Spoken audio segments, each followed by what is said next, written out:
오늘 우리에게 주시는 하나님 말씀 마가복음 13장 14절부터 37절까지 말씀입니다.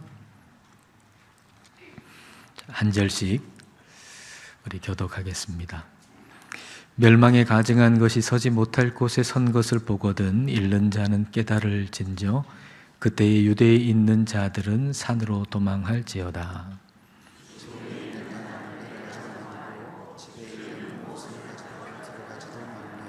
밭에 있는 자는 겉옷을 가지러 뒤로 돌이키지 말지어다.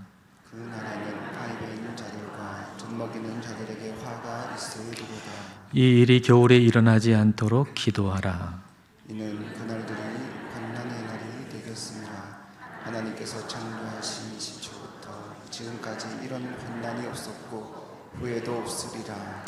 만일 주께서 그 날들을 감하지 아니하셨더라면 모든 육체가 구원을 얻지 못할 것이거늘 자기가 택하신 자들을 위하여 그 날들을 감하셨느니라.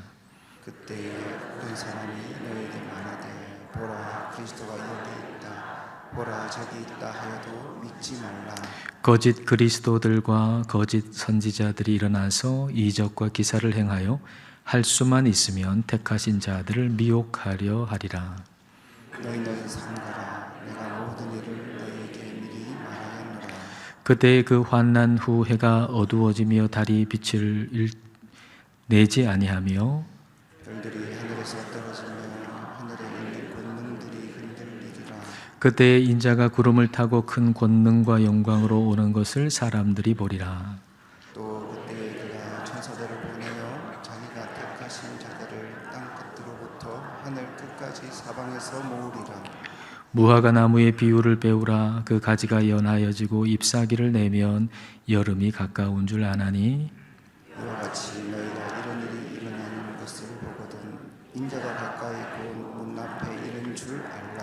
내가 진실로 너희에게 말하노니 이 세대가 지나가기 전에 이 일이 다 일어나리라.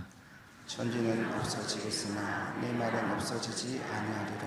그러나 그 날과 그때는 아무도 모르나니 하늘에 있는 천사들도 아들도 모르고 아버지만 아시느니라. 주의하라 껴있으라 그때가 언제인지 알지 못함이라. 가령 사람이 집을 떠나 타국으로 갈 때에 그 종들에게 권한을 주어 각각 사물을 맡기며 문지기에게 깨어 있으라 명함과 같으니 그러므로 껴있으라. 집주인이 언제 오는지 혹 저물 때 일는지 밤중일는지 다금 때 일는지 새벽 일는지 너희가 알지 못함이라. 그가 호련히 와서 너희가 자는 것을 보지 않도록 하라. 깨어있으라. 내가 너희에게 하는 이 말은 모든 사람에게 하는 말이니라 하시니라. 아멘. 성경은 과거에 있었던 일을 기록한 과거의 책입니다. 그리고 동시에 성경은 아직 일어나지 않은 미래의 일을 기록한 미래의 책입니다. 그리고 그것을 읽는 자에게 현재를 제대로 살게 하는 현재의 책입니다. 오늘 본문에는 과거도 있고 미래도 있습니다. 마가가 오늘 본문을 쓸 때에 과거, 미래에 있을 두 가지 일을 기록했는데 이것을 읽는 우리에게는 하나는 이미 이루어진 과거의 일이 됐고 또 하나는 여전히 미래의 일로 남아 있습니다. 그 하나는 주후 70년에 예루살렘 성전이 돌 위에 돌 하나도 남지 않고 완전히 다 무너진 멸망한 사건입니다. 그리고 또 한 가지는 우리에게 여전히 미래의 일로 남아있는 우리 예수님 다시 오시는 재림의 일입니다. 그런데 이런 점에서 볼 때 우리는 상당히 유리한 위치에 있습니다. 두 개의 미래의 일을 말씀하셨는데 그 중에 하나는 말씀대로 그대로 되었습니다. 그러니까 우리는 그걸 알고 있죠. 그 중에 하나는 말씀하신 그대로 되었다는 것을. 그러므로 또 한 가지의 일, 우리 주님께서 다시 오신다라고 하는 그 재림의 일도 반드시 그렇게 될 줄로 우리는 확신할 수 있는 것입니다. 이미 일어난 과거의 일과 그리고 앞으로 일어날 미래의 일에 대한 성경의 기록을 읽는 우리에게 성령님께서는 현재를 살아갈 힘을 주십니다. 그걸 오늘 성경 본문의 표현으로 한다면 깨어 있는 거죠. 깨어 있는 거. 자, 37절 말씀. 자, 함께 읽겠습니다. 깨어 있으라. 내가 너희에게 하는 이 말은 모든 사람에게 하는 말이니라 하시니라. 그러니까 모든 사람에게, 주님께서는 한 사람도 예외 없이 모든 사람에게 말씀하세요. 깨어 있으라고 우리 모두에게 말씀하시는 것입니다. 깨어 있다라고 하는 것을 저는 균형 잡힌 현재를 산다라고 표현하고 싶습니다. 왼쪽 손으로는 우리 주님께서 이미 하신 일, 우리를 위해서 고난받으시고 십자가에서 죽으신 이미 하신 일을 붙들고, 오른손으로는 우리 주님께서 앞으로 하실 일, 그걸 붙들고, 그리고 흔들리는 이 세상 가운데서 균형을 잡는 현재를 사는 것, 그것이 바로 깨어 있는 것입니다. 온통 흔들리는 세상 속에서 우리가 깨어서, 그리고 균형을 잡은 오늘을 살기 위해서 우리가 어떻게 해야 하는가, 오늘 말씀을 통해서 한번 보십시다. 먼저 14절 말씀 함께 읽겠습니다.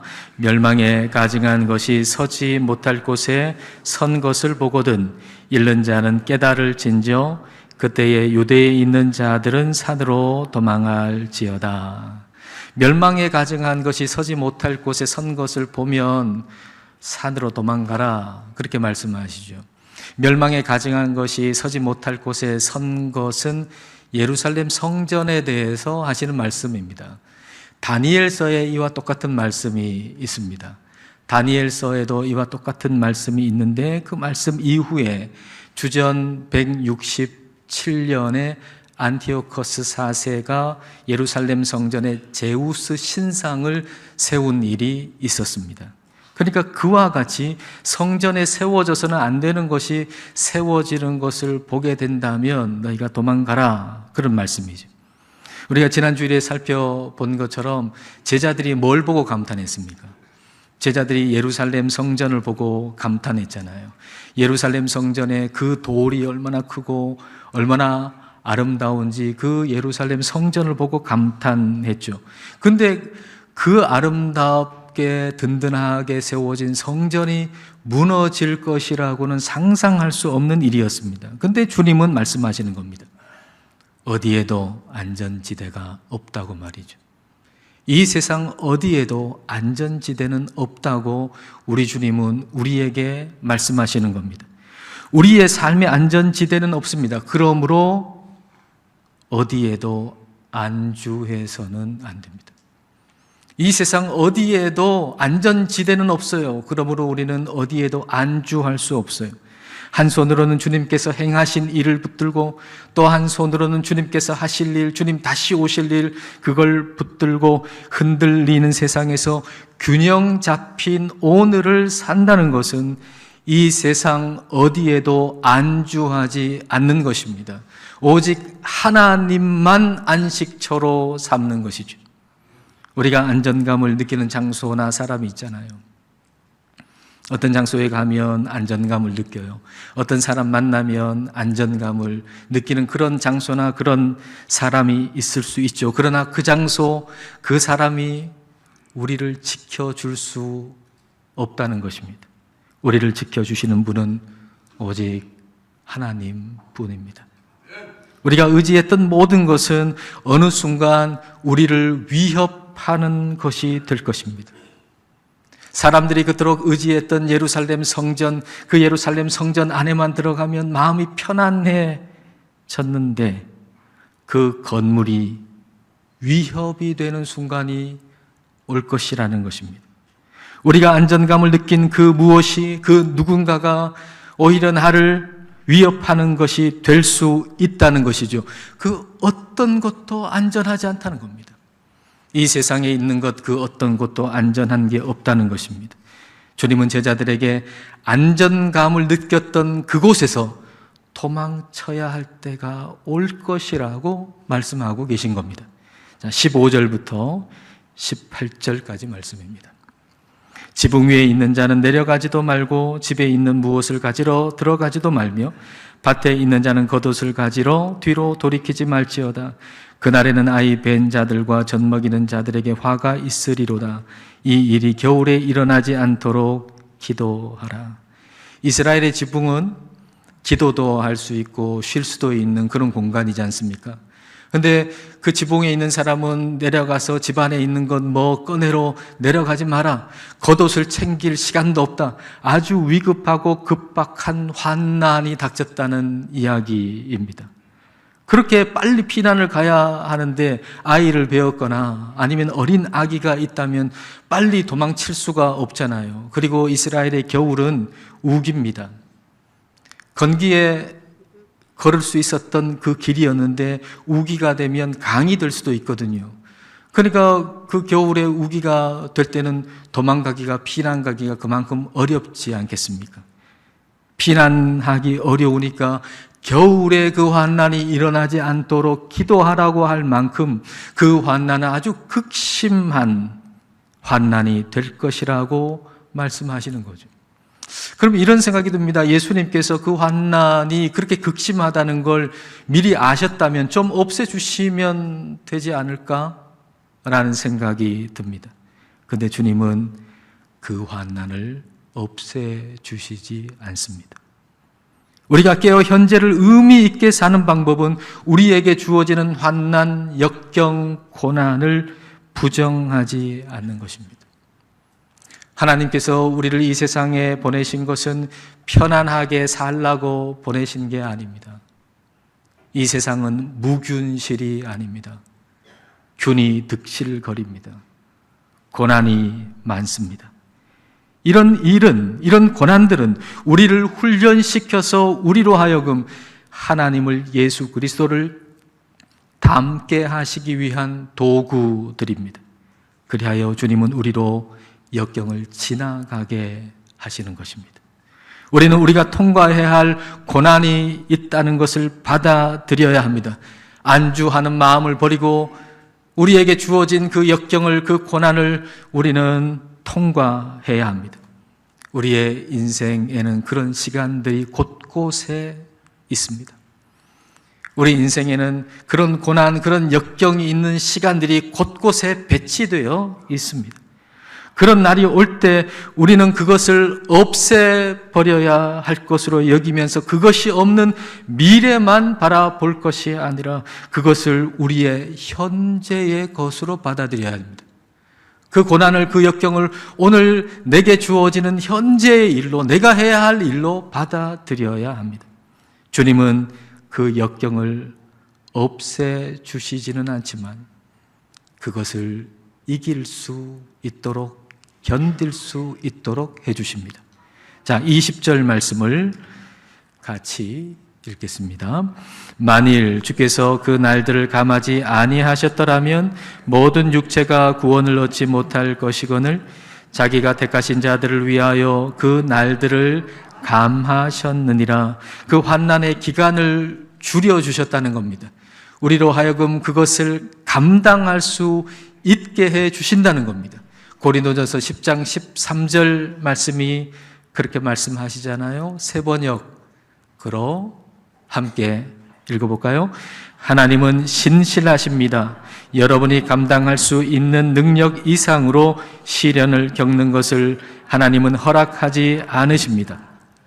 하나님께서는 시련과 함께 그것을 벗어날 길도 마련해 주셔서 여러분이 그 시련을 견디어 낼 수 있게 해 주십니다. 하나님은 우리를 도와주셔서 우리 인생 가운데 주어지는 시련을 견디어 낼 수 있게 해 주십니다. 즉 하나님께서 우리에게 주시는 시련을 통해서 우리를 제거하시려는 게 아니라 우리 안에 불순물을 제거해서 우리를 순금같이 나오게 하시는 것입니다. 우리에게 고난이 찾아올 때 우리는 그것을 현재의 나의 일로 받아들여야 합니다. 이 고난 끝나면 앞으로 내가 이렇게 할 거야가 아니라 그 고난의 길을 믿음으로 걸어가는 것이 오늘 내가 해야 할 일이라는 것입니다. 이거 끝나면 저 나중에 내가 주님의 일을 할 거야가 아닙니다. 오늘 내게 주어진 그 고난을 믿음으로 걸어가는 것이 오늘 내가 해야 할 일입니다. 근데 그 일은 얼마나 힘든 일입니까? 균형 잡기 힘든 일이죠. 그래서 균형을 잘 잡는 것이 필요합니다. 왼손에는 주님이 이미 우리를 위해서 하신 일, 나를 위해 고난받으신 일, 나를 위해서 십자가에서 죽으신 일을 굳게 붙들고, 그리고 오른손으로는 주님께서 앞으로 하실 일, 주님 영광 가운데 이 땅에 오셔서 나를 영광 가운데 참여하게 해주실 그것을 붙들고, 그리고 오늘 주어진 훈련을 우리는 잘 받아야 합니다. 이게 깨어있는 것입니다. 깨어있다는 것은 지금 내 존재 전체로 하나님의 말씀을 받아들이는 것입니다. 내 존재 전체로 하나님 말씀에 반응하는 것입니다. 우리는 우리 존재 전체로 하나님의 말씀에 반응하며 현재를 살아야 합니다. 자, 24절부터 26절까지. 그때 그 환난 후 해가 어두워지며 달이 빛을 내지 아니하며 별들이 하늘에서 떨어지며 하늘에 있는 권능들이 흔들리리라. 그때 인자가 구름을 타고 큰 권능과 영광으로 오는 것을 사람들이 보리라. 이것은 주님께서 다시 오실 때를 말씀하시는 겁니다. 주님께서 다시 오실 때 해가 어두워지고 달이 빛을 잃고 그리고 별이 떨어진다고 했습니다. 다시 말하면 주님께서 재림하시는 것은 국지적인 사건이 아니라 전 우주적인 사건이라는 겁니다. 어디 한 지역에서 국지적으로 일어나는 일이 아니라 전 우주에서 일어나는 일이라는 거죠. 우리 주님께서 처음 오실 때 유대 땅 베들레헴에 조용히 오셨습니다. 모르는 사람이 많았습니다. 그러나 우리 주님께서 다시 오실 때는 전 우주적인 사건이기 때문에 우리 주님 다시 오신다는 것을 모를 수는 없다는 말입니다. 그러니까 내가 재림한 예수다, 내가 재림한 그리스도다 라고 하는 것은 거짓말일 수밖에 없는 거죠. 어떻게 모를 수가 있어요? 몰랐는데 올 수가 있어요. 그런 일은 없다는 것입니다. 주님께서 다시 오심은 전 우주적인 사건입니다. 해와 달과 별, 온 천체가 다 반응하는 온 우주적인 일이라는 것입니다. 이처럼 주님께서 다시 오신다는 그 말씀에 대해서 우리는 우리 존재 전체로 반응해야 마땅한 것입니다. 그동안 우리에게 해와 달과 별과 같았던 것들은 어두워지고 빛을 잃고 떨어져야 한다는 것입니다. 내가 의지했던 해와 달과 별이 있지 않습니까? 나를 밝혀주고 그리고 빛내게 해준다고 생각했던 것들, 어떤 이력들, 내가 자랑했던 그 무엇이 빛을 잃어야 합니다. 나를 자랑스럽게 만들어 주었던, 그래서 내가 별처럼 높이 달아두었던 그것이 바닥으로 떨어져야 한다는 것입니다. 이것이 바닥으로 떨어지려면 하나님 말씀에 내 심령이 진동해야 합니다. 시편 29편 8절 말씀입니다. 여호와의 소리가 광야를 진동하시며 여호와께서 가데스 광야를 진동시키시도다. 여호와의 소리가, 그분의 말씀이 광야를 진동시킨다는 겁니다. 여호와의 말씀에 그 땅이 진동한다는 것입니다. 여러분의 심령은 하나님의 말씀에 거룩한 진동이 있습니까? 하나님의 말씀에 여러분의 심령은 거룩한 진동을 일으키고 있습니까? 우리의 심령이 말씀에 진동할 때 우리는 놀라운 복을 받는 것입니다. 그 첫 번째 복은 우리의 심령이 진동할 때 그동안 우리가 섬겨왔던 해와 달과 별, 우리의 마음속에 우리가 섬겨왔던 그 해와 달과 별이 빛을 잃고 떨어지게 된다는 거죠. 나를 빛나게 만들어 줄 거라고 생각해왔던 그 가짜 해와 달과 별들, 그것이 빛을 잃고 떨어질 때 하나님의 말씀에 진짜 빛이 우리의 인생을 비추게 되는 겁니다. 이게 진짜 복이죠. 하나님의 말씀이 내 인생을 비추어 주는 것, 그게 우리가 받는 최고의 복입니다. 또 하나의 복은 우리의 마음이 주님의 말씀에 진동될 때 풍성함을 누리게 된다는 거예요. 기장 아울렛의 음식점에 갔더니만 음식 얼마나 다양한지요. 가게들이 한 곳에 이렇게 몰려 있어요. 한 곳에 가가지고 주문했더니만 진동벨을 주더라고요. 그 진동벨 받아가지고 진동벨 울리기 전까지는 물만 마셨습니다. 근데 진동벨이 울리니까 가서 그 음식을 받아와가지고 음식을 맛있게 먹었습니다. 이처럼 하나님 말씀에 우리 마음이 진동하지 않으면 물만 마셔야 됩니다. 좋은 식당에 가가지고 물만 마시고 나오면 얼마나 안타까운 일이겠습니까? 우리 주님은 우리에게 진수성찬을 주시기를 원하시고 계속 사인을 주시는데, 음식 먹으라고, 음식 다 나왔다고 하나님이 우리에게 베푸시는 진수성찬을 먹으라고 우리에게 계속 사인을 주시는데 우리 마음에는 진동이 일어나지 않는 거예요. 그래서 물만 마시고 가는 거예요. 매주일 와가지고 물만 마시고 가시는 분이 있는 것 같아요. 허기지죠. 그러니까 교회는 나오는데 허무하고 교회는 나오는데 허기지는 것은 마음의 진동이 일어나지 않기 때문입니다. 마음의 진동이 일어나지 않으면 우리는 물만 마실 수밖에 없는 것입니다. 그런데 우리 주님께서 우리에게 주시려고 하는 것은 물만이 아니고 진수성찬을 우리에게 주시기를 원하시는 거예요.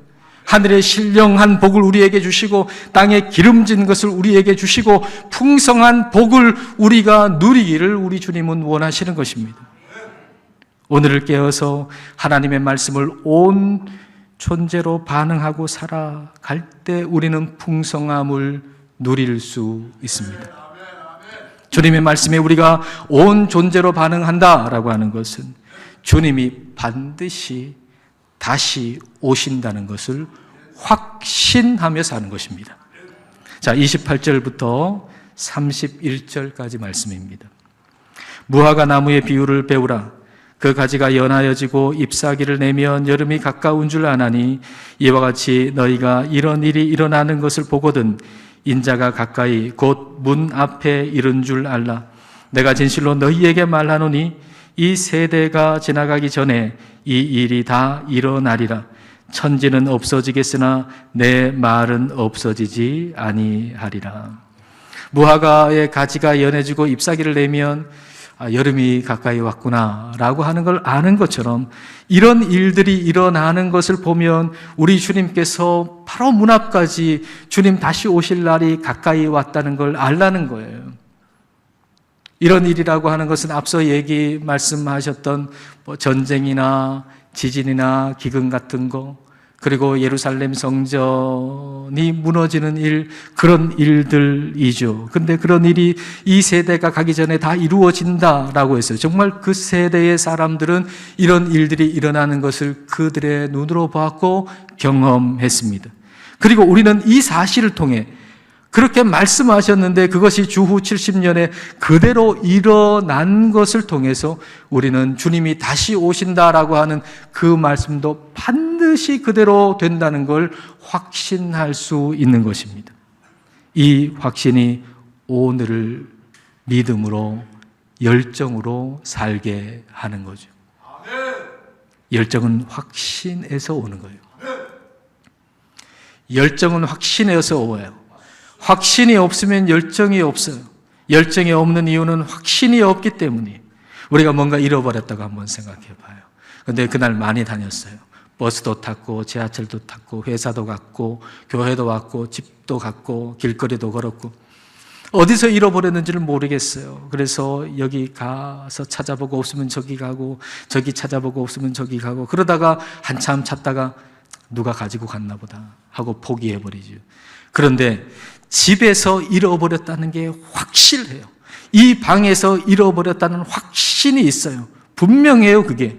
그러면 샅샅이 그 방을 뒤지는 거죠. 서랍을 열어보고 없으면 또 그 방 안에 전체를 다 뒤져봐요. 없으면 또 뒤져봐요.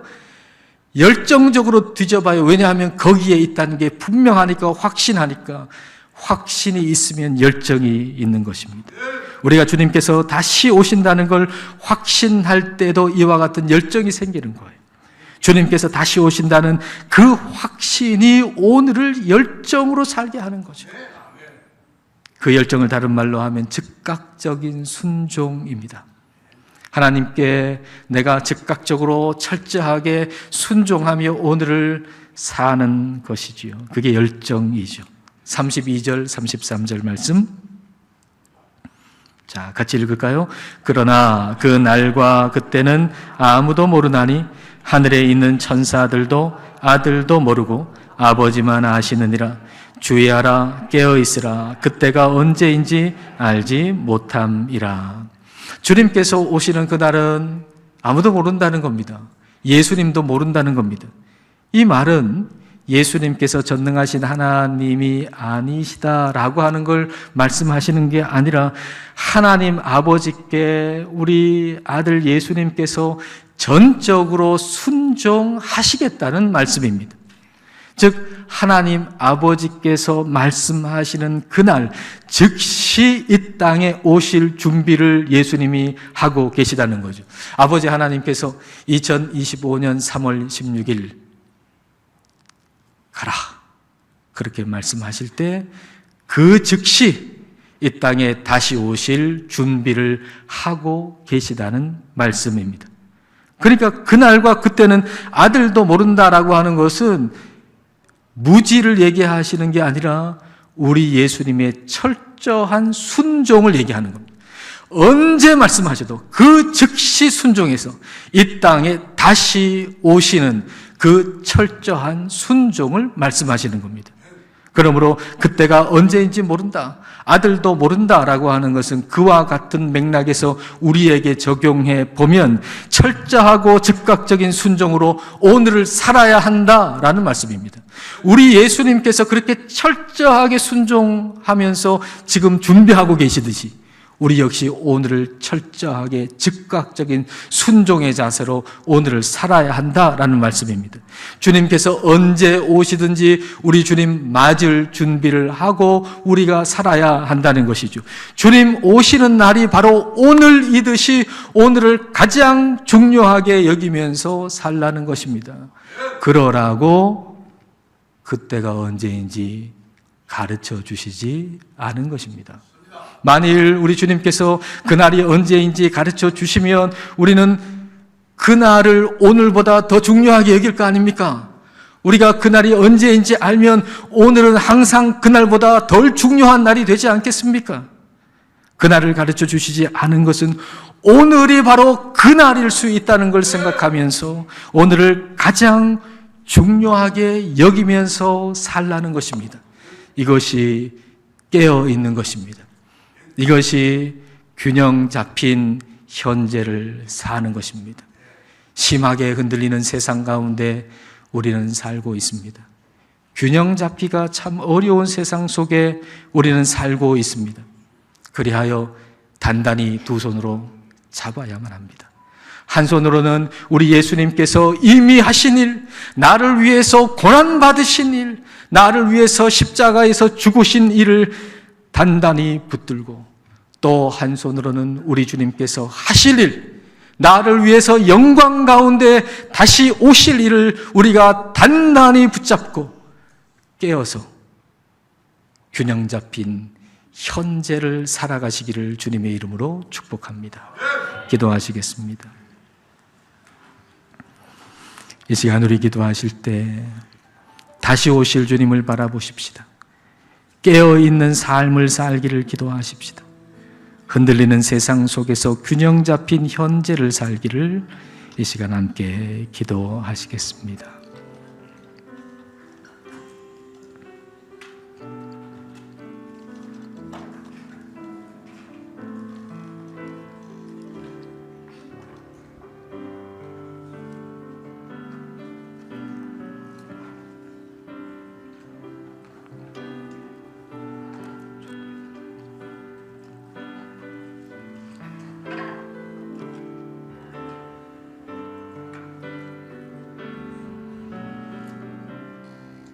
주님, 우리는 이 세상에서 안전지대를 찾고 그곳에 안주하려고 합니다.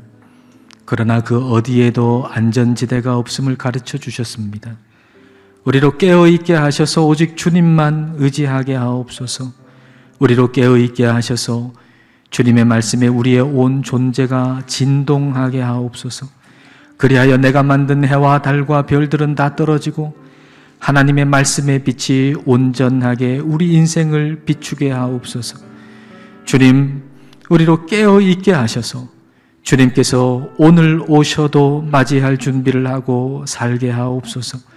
쉼없이 흔들리는 이 세상 속에서 한 손으로는 주님께서 우리를 위해서 하신 일, 고난 받으시고 십자가에서 죽으신 일을 붙들고 또 한 손으로는 주님께서 우리를 위해서 하실 일, 다시 오실 것을 굳게 붙들어 균형 잡힌 현재를 살게 하옵소서. 예수님 이름으로 기도드립니다. 아멘.